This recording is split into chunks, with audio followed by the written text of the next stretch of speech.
Hello மக்களே! Welcome back to the football odyssey Tamil. நம்ம Manchester யுனைட்டடோட மேனேஜர் ரூபன் ஆமரிம் வந்து எப்பதான் சாக் பண்ணி அவன் வந்து வெளியில போவான் அப்படின்னு சொல்லிட்டு நெறைய பேர் வெயிட் பண்ணிட்டு இருக்காங்க. எஸ்பெஷலி நம்ம ரைவல் ஃபேன்ஸ் வந்து வெயிட் பண்ணிட்டு இருக்காங்க. இது ஏன் அப்படின்னு பார்த்தீங்கன்னா, ஒரு சின்ன ஸ்டாட் ஒண்ணு சொல்றேன். இப்ப லிவர்பூலா இருக்கட்டும், ஆர்சனலா இருக்கட்டும், சிட்டியா இருக்கட்டும், இல்ல ரியல் மேட்ரிட், பார்சலோனா இவங்களாவே இருக்கட்டும். ஒரு மேனேஜர் வந்து நல்ல மேனேஜர், நல்ல ஒரு பொட்டன்ஷியல் உள்ள மேனேஜர், ஒரு ரீபில்டிங்லேருந்து அந்த டீம் வந்து குளோரிக்கு கொண்டு போற அளவுக்கு ஒரு நல்ல மேனேஜரா இருக்கான். பட் அந்த டீம் வந்து அந்த நேரத்துக்கு வந்து சஃபர் பண்றாங்க. மேட்ச் வந்து லாஸ் பண்றாங்க. கன்டினியூஸா லாஸ் பண்றாங்க. கான்ஸ்டன்ட்டா அந்த ரிசல்ட் வந்து கிடைக்க மாட்டேங்குது அப்படின்னா, ரைவல் ஃபேன்ஸ் வந்து ஃபுல் அண்ட் ஃபுல் பிரஷர் போட்டுட்டு இருப்பாங்க. எஸ்பெஷலி இந்த main media, pundits, X journalist, ex players எல்லாருமே வந்து பிரஷர் போட ஆரம்பிச்சுருவாங்க. இது ஏன் அப்படின்னு பார்த்தீங்கன்னா, அந்த மேனேஜருக்கு எவ்வளோ பொட்டன்ஷியல் இருக்குன்னு எல்லாருக்குமே தெரியும். இதுதான் நம்மளுக்கு ரால்ஃப் ரக்னிச்க்கும் நடந்துச்சு. ஒரு நல்ல ஒரு ஸ்போர்ட்டிங் நல்ல ஒரு டெக்னிக்கல் டைரக்டர் நம்மளுக்கு இருக்க வேண்டியவன். பட் இந்த மீடியா, அப்புறம் எக்ஸ் பண்டிட்ஸ், எக்ஸ் ஜர்னலிஸ்ட் எல்லாருமே சேர்ந்து போட்டு தாக்கிட்டானுங்க. இதே தான் நமக்கு ஜோசே மொரினியோவுக்கும் நடந்துச்சு. வேன் காலுக்கும் நடந்துச்சு. அந்த கன்சிஸ்டன்சி மேன் யுனைட்டடுக்கு அந்த மேனேஜர் சைடுல வந்து இல்லாமயே இருந்துச்சு. ரூபன் ஆமரிம்க்கு அது இல்லாம இவன வந்து லாங் டெர்ம்ல வச்சு போணும்னு சொல்லிட்டு தான் நான் நெனைக்கிறேன். பட் ஒரு சின்ன சின்ன டாக்டிகல் ட்வீக்ஸ்லாம் வரப்போற கேம்ல பண்ண வேண்டியதா இருக்கு. ஐ நோ ரூபன் அமரம் வந்து அவனோட டாக்டிக்கல வந்து சேஞ்ச் பண்ண மாட்டான். பிலாசபி சேஞ்ச் பண்ண மாட்டேன்னு சொல்ட்டான். பட் அதே பிலாசபில, அதே டாக்டிக்கல்ல சின்ன சின்ன ட்வீக்ஸ் பண்ணா கம்மிங் கேம்ஸ்ல வந்து ரொம்ப ரொம்ப நல்லா ப்ளே பண்ண முடியும். ஸோ நான் வந்து அவ்ளோ டாக்டிக்கல் மாஸ்டர் மைண்ட்லாம் கிடையாது ப்ரோ. நான் வந்து என்னடா நீயே இப்படி சொல்ற? நீ போய் மேனேஜ் பண்ணு அப்படின்னு நெறைய பேர் சொல்லுவீங்க. பட் இத்தன நாள் நான் மேன் யுனைட்டட் ஃபுட்பால் பார்த்த வரைக்கும், இத்தன நாள் நான் பிரீமியர் லீக் ஃபுட்பால் பார்த்த வரைக்கும், எஸ்பெஷலி மேன் யுனைட்டட்ல இருக்கிற பிளேயர்ஸ வந்து நான் நெறைய நாள் பார்த்துருக்கேன். ஸோ இவங்க இந்த சிஸ்டம்க்கு எப்படி ப்ளே பண்ணுவாங்கன்னு சொல்லிட்டு நான் ஒரு சின்ன ஒரு கால்குலேஷன் போட்டு, சின்ன ஒரு டாக்டிக்கல் ட்விக்ஸ் நான் பண்ணியிருக்கேன். ஸோ இத தான் நான் உங்கள்ட்ட ஷேர் பண்ணலான்னு பார்த்தேன். ஸோ அதுக்கு முன்னாடி நெறைய பேர் சப்ஸ்கிரைப் பண்ணிக்கோங்க. பிகாஸ் நெறைய பேர் சப்ஸ்கிரைப் பண்ணாம பார்த்துட்டு இருக்கீங்க. நான் டெய்லி சொல்லிட்டு இருக்கேன். 60% சப்ஸ்கிரைப் பண்ணாம பார்த்துட்டு இருக்கீங்க. ஸோ சப்ஸ்கிரைப் பண்ணிக்கோங்க. அப்பதான் நம்மளோட கம்யூனிட்டி வந்து இன்னும் கொஞ்சம் நெறைய பேருக்கு வந்து ஸ்ப்ரெட் ஆகும்.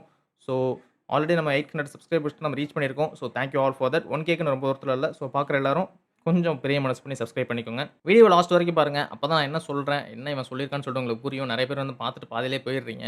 ஸோ அது மட்டும் இல்லாம சப்ஸ்கிரைப் பண்ணிக்கோங்க. அண்ட் வீடியோ லாஸ்ட் வரைக்கும் பாருங்க. அண்ட் பார்த்துட்டு காமெண்ட்ல வந்து நான் சொல்றது என்ன எப்படி இருக்கு? அண்ட் உங்களோட டாக்டிக்ஸ் ஏதாவது இருக்கா? உங்களோட சஜஷன்ஸ் எல்லாமே வந்து காமெண்ட்ல சொல்லுங்க. And so first of all Ruben ஆமரிமோட கரண்ட் டாக்டிக்ஸ் எப்படி இருக்குன்னு பார்த்தீங்கன்னா, last Man United versus Man City derby மேட்ச்ல வந்து எப்படி இருந்துச்சுன்னு பார்த்தீங்கன்னா, இந்த செட்டப் தான். பயந்தீர் கோல்ல டிலெக்ட், யோரோ, ஷா எல்லாமே உங்களுக்கு தெரியும். உகார்த்தே, ப்ரூனோ பெர்னாண்டஸ் அப்புறம் விங் பேக்ஸ் இருந்தாங்க. விங் பேக்ஸ்ல வந்து அமேட் வந்து நம்பர் 10ல ஸ்டார்ட் பண்ணான். அண்ட் கூனியா வந்து இன்ஜூரில இருந்தான். பட் இந்த செட்டப் வந்து ரூபன் ஆமரிமோட ஒரு ட்ரெடிஷனல் செட்டப். எல்லாமே அவைலபிளா இருந்தாங்க அப்படின்னா, ரூபன் ஆமரிம் வந்து இந்த செட்டப் கூட தான் போறான். எந்த டீமா இருக்கட்டும். நம்ம கிரிம்ஸ்பி கூட இந்த செட்டப்ல தான் போனான். பட் இது வந்து ரொம்ப ரொம்ப ஒரு ஹோல் இருக்கு நடுவுல. அது ஏன் அப்படின்னா, அந்த ஹோல் ப்ரூனோ பெர்னாண்டஸ் அண்ட் உகார்த்தே. உகார்த்தே என்னதான் ஒரு நல்ல பேசி மிட்ஃபீல்டரா இருக்கட்டும், நல்ல ஒரு டேக்கிள் பண்ணக்கூடிய மிட்ஃபீல்டரா இருக்கட்டும், இந்த சீசன்லயும் கூட பாருங்க, லாஸ்ட் சீசன்லயும் கூட பாருங்க. அவனோட டேக்கிள் ரேஷியோ பார்த்தீங்க அப்டின்னா, ரொம்ப ரொம்ப நல்லாருக்கும். ஒரு 100% வந்து அவன் ஒரு டேக்கிள்க்கு முயற்சி பண்றான் அப்டின்னா, அதுல ஒரு 70% 60% வந்து அவன் வின் ரேஷியோ தான் இருக்கும். ஸோ இது ஒரு நல்ல ஒரு வின் ரேஷியோ. லாஸ்ட் சீசனும் அவனுக்கு இருந்துச்சு. இந்த சீசனும் இருக்கு. பட் அவன் கூட இருக்கிற மிட்ஃபீல்டர் வந்து கொஞ்சம் காம்ப்ரமைஸ் பண்ணணும். பண்ண மாட்றான் ப்ரூனோ. ஸோ இதனால தான் நான் என்ன சொல்ல வரேன் அப்டின்னா, it's got be this formation. இதுவும் ஒரு 3-5-2 ஃபார்மேஷன் தான். ஒரு 3 சென்டர் பேக் ஃபார்மேஷன் தான். பட் இதுல வந்து நெறைய டாக்டிகல் டிக்ஸ் இருக்கு. பிகாஸ் இப்போ நீங்க ப்ளே பண்ண ஷா வந்து ஃபுல் பேக் பொசிஷனுக்கு போயிட்டு, அங்க வந்து கவர் குடுப்போம். ஃபார் எக்ஸாம்பிள், இப்போ நீங்க அட்டாக்ல இருக்கீங்க. பால் வந்து உங்க பொசஷன்ல இருக்கு. மேன் யுனைட்டடோட பொசஷன்ல இருக்கு அப்டின்னா, உங்களோட சென்டர் ஃபார்வர்ட் செஸ்கோ வந்து அப்ல இருப்பான். அண்ட் ப்ரூனோ பெர்னாண்டஸ் வந்து சென்டர் மிட்ஃபீல்ட்ல இருந்து கொஞ்சம் முன்னாடி போய், அவன் வந்து அந்த அட்டாக்கிங் மிட்ஃபீல்ட் ரோல்ல போயிட்டு, அவன் வந்து அங்க ரோம் பண்ணிட்டு இருப்பான். அண்ட் உகார்த்தே, கேசமிரோ 2 பேர்ல யார ப்ளே பண்ணாலுமே, அந்த இடத்துல ஹோல்ட் பண்ணி யாராவது ஒரு அட்டாக் வந்து கவுண்டர் அட்டாக் வருது அப்டின்னா, அந்த இடத்துல ஒரு ஆங்கர் பண்றதுக்கு கரெக்ட்டா இருப்பாங்க. அண்ட் ரைட்ல உங்களுக்கு அமேட் அவனும் வந்து ஹைல இருப்பான். டோகு அவனும் ஹைல இருப்பான்.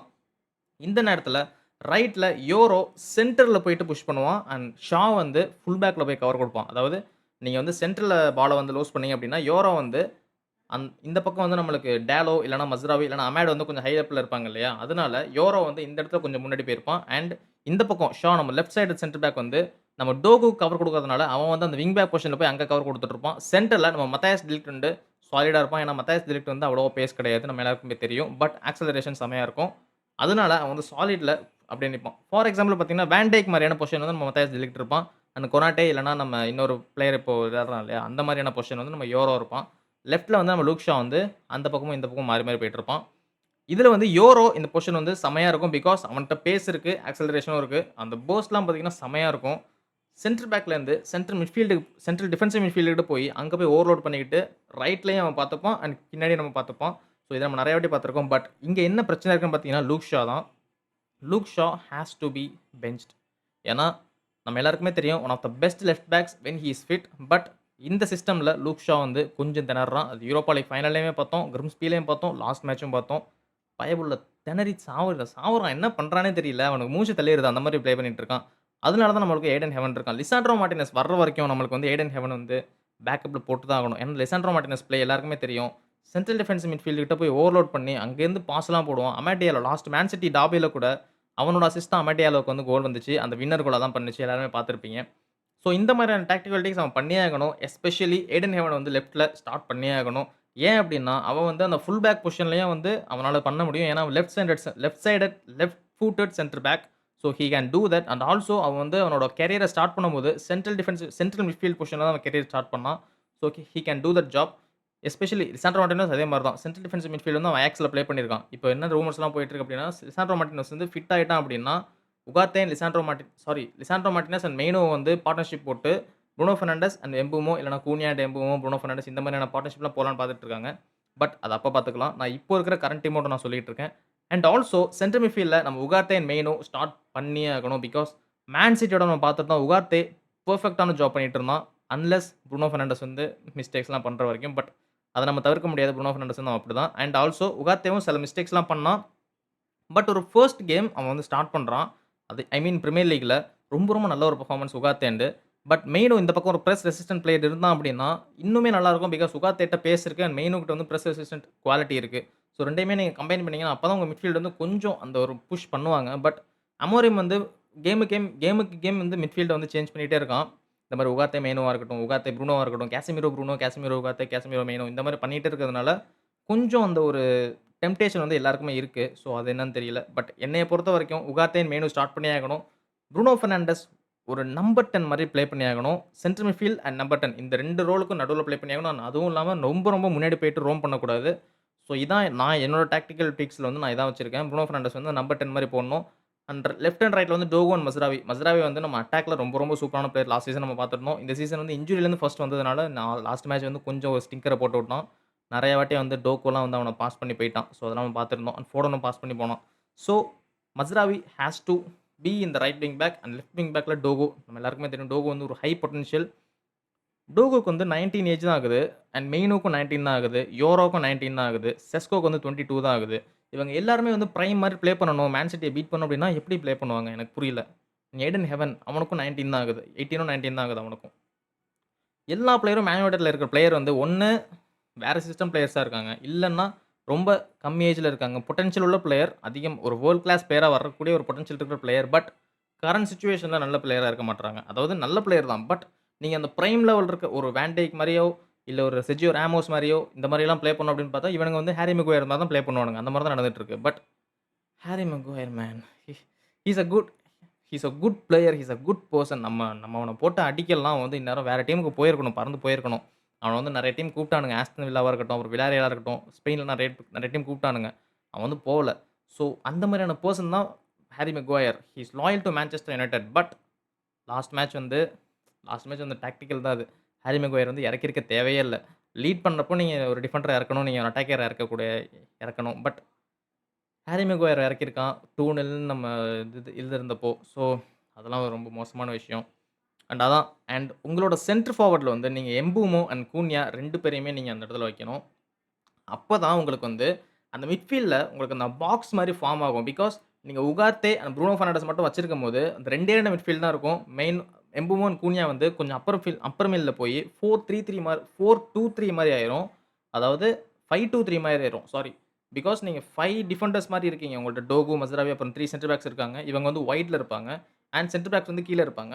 அண்ட் உகார்டே அண்ட் புருனோ வந்து சென்டர்ல மாட்டிப்பாங்க. புருனோ வந்து அடிக்கடி ரோம் பண்ணிடுவான். அவன் வந்து எங்க இருப்பான்னே தெரியாது. ஸோ உகார்டே ஆர் காசிமிரோ இந்த 2 பேர் மட்டும் தனியா மாட்டிப்பாங்க. இது வந்து ரொம்ப ஒரு டேஞ்சரான விஷயம். இத யூஸ் பண்ணி தான் ஃபுல்லாம் அடிச்சாங்க நம்மள்ட்ட கோலு. பர்ன்லி அடிச்சாங்க நம்மகிட்ட கோலு. கிரிம்ஸ்பி அடிச்சாங்க நம்மள்ட்ட கோல். சாரி கிரிம்ஸ்பி வந்து ஒனானா மிஸ்டேக்னால அடிச்சாங்க. சாரி. ஃபுல்ஹாம் அண்ட் பர்ன்லி 2 பேருமே இத யூஸ் பண்ணி தான் நம்மள வந்து அவுட் கிளாஸ் பண்ணாங்க. அண்ட் மேன் சிட்டி ஆல்சோ இத அவுட் கிளாஸ் பண்ணி தான் ஃபர்ஸ்ட் கோல் ஸ்கோர் பண்ணாங்க. புருனோ பெர்னாண்டஸோட மிஸ்டேக் வழியா. ஸோ இத வந்து நீங்க பண்ணியே ஆகணும். உகார்டே அண்ட் மெய்னோ அண்ட் புருனோ பெர்னாண்டஸ் இந்த 3 பேரும் அந்த ட்ரையாங்கிள் மாரி இருக்கும்போது, நீங்க வந்து அந்த இடத்துல பாஸ் பண்ணலாம். அந்த இடத்துல வந்து உங்களுக்கு ஓவர்லோட் ஆயிருக்கும். எஸ்பெஷலி உங்களுக்கு வந்து யோரோ அண்ட் ஏடன் ஹெவன் 2 பேருமே உங்களுக்கு வந்து பேக்கப்ல இருப்பாங்க. ஆஃப் கோர்ஸ் ஆப்போனன்ட் வந்து உங்கள பிரஷர் பண்ணுவாங்க. அப்படி பிரஷர் பண்ணும்போது, உங்களுக்கு பேக் பாஸ் போடுறதுக்கு ஏடன் ஹெவன் அண்ட் யோரோ வந்து இருப்பாங்க. அண்ட் ஆல்சோ வைட்ல வந்து டோகோ அண்ட் மஸ்ராவி இருக்கும்போது, ஓவர்லாப்பிங் ரன்ஸும் நல்லாருக்கும். சென்டர் மிட்ஃபீல்டும் நல்லாருக்கும். டிஃபென்ஸ் வந்து அங்க ஓவர்லோட் பண்றதுக்கு நல்லாருக்கும். So, it got to be like this. நீங்க வந்து சும்மா உகாத்தேன், ப்ரூனோ ஸ்டார்ட் பண்ணிட்டு, கூனியா அண்ட் எம்புமோ வச்சுட்டு, மேல செஸ்கோ வச்சுட்டு, ஓகே நம்ம வந்து இந்த ட்ரையாங்கிள் வழியா போடலாம். ஒரு அல்ட்ரா ட்ரையாங்கிள் மாரி போயி, சென்டர் மிட்ஃபீல்ட்ல இருந்து நம்பர் 10, நம்பர் 2 ஸ்ட்ரைக்கர் கோல் அப்படின்னு நீங்க பண்ண முடியாது. மேன் யுனைட்டட் வந்து அந்த மாரி பண்ற டீம் கிடையாது. பட் அமோரிமோட 3-4-2-1 இருக்கட்டும், இந்த 3-5-2 இருக்கட்டும், கவுண்டர் அட்டாக்ஸ்ல பயங்கரமா இருக்கும் கைஸ். பெர்ஃபெக்ட்டா இருக்கும். பிகாஸ் டிரான்சிஷன்ஸ்ல மேன் யுனைட்டட் வந்து எப்பவுமே பாருங்க 1950, 60ஸ் அந்த டைம்லேருந்தே பாருங்க. டிரான்சிஷன்ஸ் அண்ட் கவுண்டர் அட்டாக்ஸ்ல நம்ம வந்து பெஸ்ட்டா இருப்போம். ஓலே பீரியட்ல இருக்கட்டும், மொரினியோ பீரியட்ல இருக்கட்டும், வேன் கால், அப்புறம் நம்ம ரஃபேல் ராக்னிச்சா இருக்கட்டும், அப்புறம் எரிக் டென் ஹாகா இருக்கட்டும். Especially Ole and Erik ten Hag டைம்லலாம் நம்ம வந்து கவுண்டர் அட்டாக்லாம் பிரில்லியன்ட்டா இருப்போம். அதே தான் நம்ம ரூபன் ஆமரிம் டைம்லயும் பண்ணியாகணும். ஃபுல்லாவே பண்ணுவோம் ப்ரோ. அப்ப நம்ம பொசஷன் பேஸ்ட் ஃபுட்பாலே ப்ளே பண்ண முடியாதா? லிவர்பூல் மாரி, ஆர்சனல் மாரி, அப்புறம் பார்சலோனா மாரி. சாரி பார்சலோனா மாரி கிடையாது. லிவர்பூல், ஆர்சனல், மேன் சிட்டி இந்த மாரிலாம் நம்ம ப்ளே பண்ணவே முடியாதா? பால வந்து நம்மகிட்ட வச்சுட்டு ஒரு ஃபேன்சி ஃபுட்பால் ப்ளே பண்ண முடியாதான்னு கேட்டீங்கன்னா, ஒரு 1 ஆர் 2, 3 இயர்ஸ்க்கு நம்ம அந்த மாரி ப்ளே பண்ண முடியாது. ஏன் அப்டின்னா, வி காட் நம்மள்ட்ட வந்து அந்த மாரி கைண்ட் ஆஃப் பிளேயர்ஸ் வந்து வி டோன்ட் காட் தட். நம்மகிட்ட வந்து பழைய சிஸ்டம் பிளேயர்ஸ் தான் இருக்காங்க. நம்மளோட பிளேயர்ஸ் முக்காவாசி பேர் வந்து சிட் பேக் பண்ணிட்டு கவுண்டர் அட்டாக் பண்ணக்கூடிய பிளேயர் மட்டும் தான் இருக்காங்க. ஸோ அத வந்து நம்ம பண்ண முடியாது. ஒரு ஹார்ஸ் ரியாலிட்டி. ஏன்னா, நம்மளோட இனியோஸ், நம்மளோட ஓனர்ஷிப் என்ன முடிவு பண்ணியிருக்காங்க அப்டின்னா, 2028ல தான் நம்ம வந்து டைட்டிலுக்கு காம்பீட் பண்ணணும். அதுக்கு வந்து இன்னும் 2 சீசன் இருக்கு. இந்த சீசனோட சேர்த்து. 25-26, 26-27. 27-28 28ஆ இல்ல 28-29ஆ இந்த 2 சீசன்ல ஏதோ ஒண்ணு தான் அவனுங்க வந்து இது பண்ண போறானுங்க. எனக்கு தெரிஞ்சு 28-29 சீசன் தான் அவனுங்க வந்து டைட்டிலுக்கு காம்பீட் பண்ண போறாங்கன்னு நெனைக்கிறேன். பிகாஸ் 29-30 சீசன்ல வந்து அவனுங்க வந்து நியூ பில்டிங் வந்து கட்ட ஆரம்பிச்சுருவானுங்க. ஸ்டேடியம். ஸோ அந்த டைம் வந்து கரெக்ட்டா இருக்குங்கிறதுனால இவனுங்க வந்து 28-29ல தான் இவனுங்க வந்து டைட்டிலுக்கே காம்பீட் பண்ண போறானுங்க. ஸோ 3 வருஷம் நம்மளோட ஃபுட்பால் வந்து இப்படி தான் இருக்க போது. அந்த 3வது வருஷம் தான் நம்மளுக்கு வந்து அந்த அந்த டெவலப்மென்ட்டே நடக்கும். நம்ம பொசிஷன் ஃபுட்பால் ப்ளே பண்றப்போட நம்ம பொசஷன் அண்ட் ஹை டிரான்சிஷன்ஸ் அந்த ஹை பிரசிங் ஃபுட்பால் இத ப்ளே பண்ணக்கூடிய அந்த அந்த ட்வீக்ஸே நமக்கு அப்ப தான் கிடைக்கும். ஸோ 2 இயர்ஸ் வந்து நம்ம ஃபேன்ஸ் வந்து பேஷன்ஸ் பண்ணி தான் ஆகணும். அதுக்காக நம்ம ரெலகேட் ஆனாலும் பரவாயில்லையா ப்ரோன்னு கேட்டீங்கன்னா, ரெலகேட் நம்ம ஆக மாட்டோம். எந்த மேனேஜரா இருந்தாலும் சரி, எந்த ஒரு இவனா இருந்தாலும் சரி, எந்த ஒரு மட்டமான மேனேஜரா இருந்தாலும் சரி, மேன் யுனைட்டட் வந்து ரெலகேட் ஆவாது. இது நான் உங்களுக்கு சொல்லிர்றேன். எப்படியாச்சும் 15க்கு மேல தான் இந்த சீசன் ஃபினிஷ் பண்ண போறாங்க. நம்மளோட ஹை எக்ஸ்பெக்டேஷன்ஸ் இந்த சீசனுக்கு என்னவா இருக்கணும் அப்படின்னா, டாப் 10 இதா தான் இருக்கணும். நீங்க வந்து டாப் 4 போணும். நம்ம ஜிம் ராட்க்ளிஃப் வந்து ஏதோ சொல்லியிருக்கானாமா. டாப் 4 யுஎஃபா சாம்பியன்ஸ் லீக் ஸ்பாட்ல ஃபினிஷ் பண்றதுக்கு இந்த ஸ்குவாட் வந்து போதும்னு சொல்லியிருக்கானாமா. I don't know. அவனுக்கு ஃபுட்பால் தெரியுமா என்னன்னே தெரியல. இன்ஜூரி ஆவுது. நெறைய பேருக்கு கூனியாக்கு இன்ஜூரி ஆயிடுச்சு. அப்புறம் மவுண்ட் இன்ஜூரில கிடக்குறான். லிசாண்ட்ரோ மார்டினஸ் 1 1/2 வருஷமா இன்ஜூரில கிடக்குறான். நெறைய பேர் வந்து யங்ஸ்டர்ஸா இருக்காங்க. அண்ட் நீங்க சென்ட்ரல் மிட்ஃபீல்டரும் வாங்கி போடல. எனக்கு தெரிஞ்சு ஜான்வரில வந்து ரூபன் நெவஸ வாங்கி போடுறதா பேச்சு போயிட்டு இருக்கு. ஸோ அதெல்லாம் அதெல்லாம் அதெல்லாம் நம்ம அப்புறம் பேசிக்கலாம். எனக்கு தெரிஞ்சு இந்த சிஸ்டம் வந்து ரூபன் அவன் ப்ளே பண்ணான். அதாவது சென்ட்ரல் மிட்ஃபீல்டு, அப்புறம் ப்ரூனோ ஃபெர்னாண்டஸ் இந்த 3 பேரும் மிட்ஃபீல்ட்ல இருக்கணும். And right backs and left backs இருக்காங்க. அப்புறம் சென்டர் ஃபார்வர்ட்ஸ்ல 2 பேர் இருக்காங்க. எம்புமோ அண்ட் கூனியா. 2 பேருமே காம்ப்ரமைஸ் பண்ணி கிரியேட் பண்றதும் சரி, ஸ்கோர் பண்றதும் சரி 2 பேருமே போதும். செஸ்கோ வந்து நீங்க சப்ஸ்டிடியூஷன்ஸ்ல கொண்டு வரலாம். ப்ரூனோ ஃபெர்னாண்டஸ்க்கு பதிலா நீங்க செஸ்கோவ கொண்டு வரலாம். ப்ரூனோ ஃபெர்னாண்டஸ நீங்க ஃபுல் கேம் ப்ளே பண்ணணுமான்னு கேட்டீங்கன்னா, கண்டிப்பா ப்ரூனோ ஃபெர்னாண்டஸ எல்லா கேமும் ஃபுல் கேம் ப்ளே பண்ணக்கூடாது. Ruben Amorim making big mistake. எல்லா மேட்சும் நீங்க அவன ப்ளே பண்றீங்க அப்டின்னா, அவன் என்ன பண்றான்? லாஸ்ட் 3, 4 மேட்சஸா அவன் ஒண்ணுமே பண்ணல. பட் எதுக்கு அவன ப்ளே பண்ண வைக்கிறீங்கன்னு எனக்கு தெரியல. செஸ்கோ வந்து ப்ரூனோக்கு பதிலா சப்ஸ்டிடியூஷன்ஸ்ல கொண்டு வரலாம். சம் மேட்சஸ் வந்து நீங்க அந்த லோ எண்ட் டீம்ஸ் கூடலாம் ப்ளே பண்றீங்கல்ல. இந்த சண்டர்லேண்டா இருக்கட்டும், இல்லன்னா அந்த எவர்டனா இருக்கட்டும், லீட்ஸா இருக்கட்டும், இந்த மாரி டீம்ஸ் கூட நீங்க ப்ளே பண்ணும்போது நீங்க வந்து அந்த நேரத்தில வந்து நீங்க வந்து செஸ்கோவ ப்ளே பண்ண வச்சு, அப்போ வந்து நீங்க நார்மல் ஃபார்மேஷன் 3-4-2-1ல போலாம். மத்தபடி நீங்க இந்த high end players mid table clubs கூட ப்ளே பண்ணும்போது நீங்க 3-5-2 வந்து சூப்பரா இருக்கும். எஸ்பெஷலி நெக்ஸ்ட் 3 மேட்சஸ் வந்து நீங்க இந்த ஃபார்மேஷன்ல போனீங்க அப்டின்னா, பயங்கரமா இருக்கும். ஸோ இது வந்து என்னோட தாட்ஸ். நீ சொன்னா அவன் கேட்பானா ப்ரோன்னு கேட்டீங்கன்னா, கண்டிப்பா கேட்க மாட்டானுங்க. So yes. இது என்னோட தாட்ஸ். ஸோ அதான் நான் சொல்ல வந்தேன். அண்ட் ஆல்சோ நெறைய பேர் சப்ஸ்கிரைப் பண்ண பார்த்துட்டு இருக்கீங்க. சப்ஸ்கிரைப் பண்ணிக்கோங்க. இது என்னோட டாக்டிக்கல் ட்வீக்ஸ். இத நான் உங்கள்ட்ட ஷேர் பண்ணணும்னு நெனச்சேன். ஷேர் பண்ணிட்டேன். So until then let's keep the ball rolling.